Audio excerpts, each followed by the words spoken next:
ধরে নিলাম আপনি সদ্য এসএসসি পাস করেছেন, সেনাবাহিনীতে ভর্তি হতে চান, কিন্তু এর নিয়োগ প্রক্রিয়া সম্পর্কে, এক কথা সেনাবাহিনীতে কিভাবে ভর্তি করানো হয় এর কার্যক্রম প্রক্রিয়া সম্পর্কে কোনো ধারণাই নেই। তো চিন্তা করার কোনো দরকার নেই। এই ভিডিওটি দেখার পর সেনাবাহিনীতে অ্যাপ্লাই করা থেকে শুরু করে ট্রেনিং এর শেষ দিন অবধি কি কি কার্যক্রম করানো হয়, কি কি করতে হয়, এর সব কিছুই জানতে পারবেন।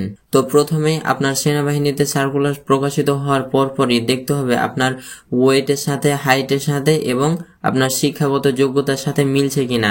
এই তিনটার সাথে মিললে কিন্তু আপনি অ্যাপ্লিকেশন করতে পারবেন। তো সেনাবাহিনীর সার্কুলার প্রকাশিত হওয়ার পর যত তাড়াতাড়ি সম্ভব আপনি আপনার জন্ম নিবন্ধন কার্ডটা নেবেন, এনআইডি কার্ড থাকলে এনআইডি কার্ড নেবেন, তার সাথে বাবা মায়ের আইডি কার্ডের ফটোকপি নিয়ে কম্পিউটারের দোকানে চলে যাবেন। তো সেখানে সুন্দর মতো আপনি সেনাবাহিনীতে অ্যাপ্লাই করে দিবেন। তো অ্যাপ্লাই করার 4 থেকে 5 মাস পর বিভিন্ন জেলাতে সেনাবাহিনীর মাঠ পর্যায়ক্রমে শুরু হয়ে যায়। তো যখন অ্যাপ্লিকেশন করার 4 থেকে 5 মাস পর মাঠে যাওয়ার এসএমএস আসতে শুরু করবে, তখন পর্যায়ক্রমের রোল অনুযায়ী আপনার এসএমএসটিও চলে আসবে। এসএমএস এ আপনার উল্লেখ থাকবে কোথায় আপনাকে মাঠ করতে হবে, আপনাকে কি কি নিয়ে যেতে হবে। তো আপনি এই সকল ডকুমেন্টস গুলো নিয়ে মাঠে হাজির হয়ে যাবেন। প্রথমে আপনাদের মাঠে ঢোকানোর পর নাস্তা করাবে, নাস্তা করানোর পর আপনাকে একটি ফর্ম দেবে, যে ফর্মে যে সকল তথ্য তাদের দরকার সেই তথ্যগুলোকে পূরণ করবেন।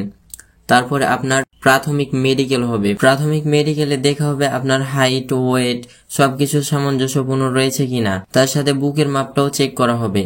তো এই পর্যায়ে অনেকেই টিকে যায়, কিন্তু নেক্সট পর্যায়ে যেটা চূড়ান্ত মেডিকেল বলে, এই পর্যায়ে অনেকে বাদ হতে শুরু করে। চূড়ান্ত মেডিকেলে আপনার হাত বাঁকা আছে কিনা, চোখ ছয় ছয় আছে কিনা, নাকের সমস্যা, দাঁতের সমস্যা, কানের সমস্যা, আপনি ঠিকভাবে হাঁটতে পারছেন কিনা বা আপনি ঠিকভাবে দৌড়াতে পারছেন কিনা, আপনার ভেরিকেস ভেইন আছে কিনা, এছাড়া অনেক ধরনের সমস্যা রয়েছে যে সমস্যাগুলো আমরা পরে ডিটেলসে আলোচনা করব যে এই সমস্যাগুলোর জন্য বাদ দেই। প্রাথমিক মেডিকেল এবং চূড়ান্ত মেডিকেলে যা কিছু হয় তাতে আপনার কিন্তু কোনো হাত নেই, কিন্তু এরপরে যে কার্যক্রমগুলো থাকবে এগুলো কিন্তু সবটাই আপনার হাতে।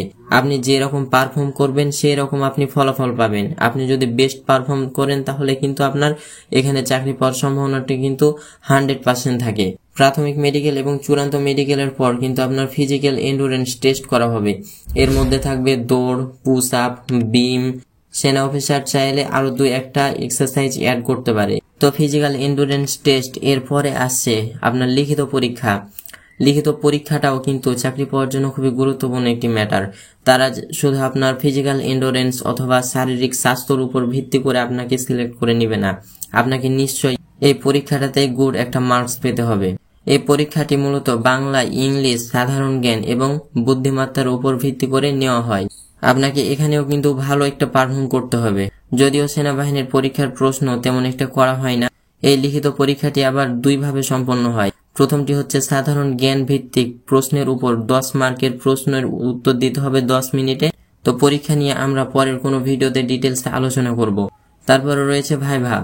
তো ভাইভাতে সেরকম কঠিন কোনো প্রশ্ন করে না, আপনার পরিবার সম্পর্কে জানতে চায়, আপনার বংশ সম্পর্কে জানতে চায়, তারপরে হয়তো আপনার এলাকার বিখ্যাত ব্যক্তি সম্পর্কে জানতে চায়, এরকমই বেসিক টাইপের কোশ্চেন থাকে। তাছাড়া কিছু বুদ্ধিমত্তার প্রশ্ন করতে পারে।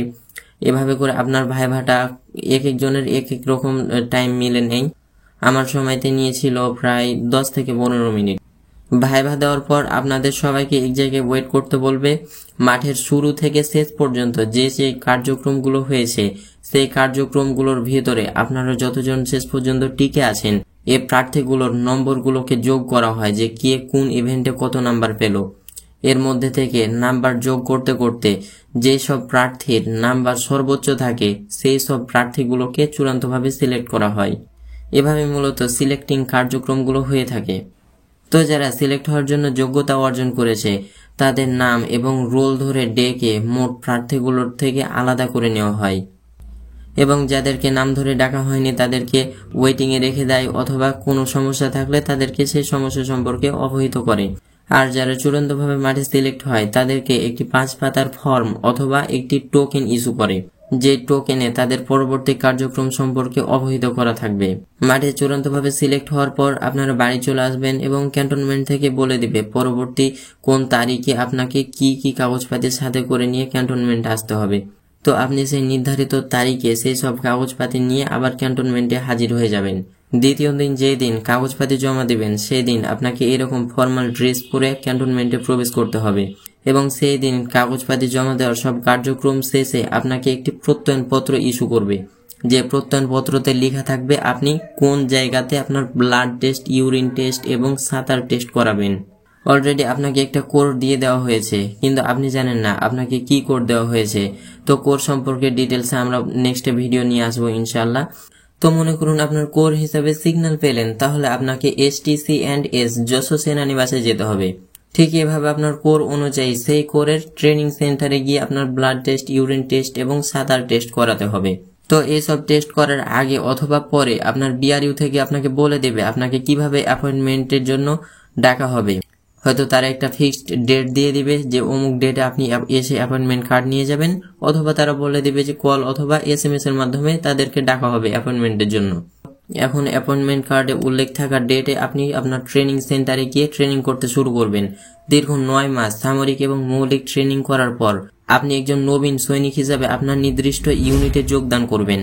আশা করি সেনাবাহিনীতে কিভাবে ভর্তি হব এর যাবতীয় কার্যক্রম বা প্রসেস সম্পর্কে কিছুটা হলেও ধারণা পেয়েছেন। ধন্যবাদ।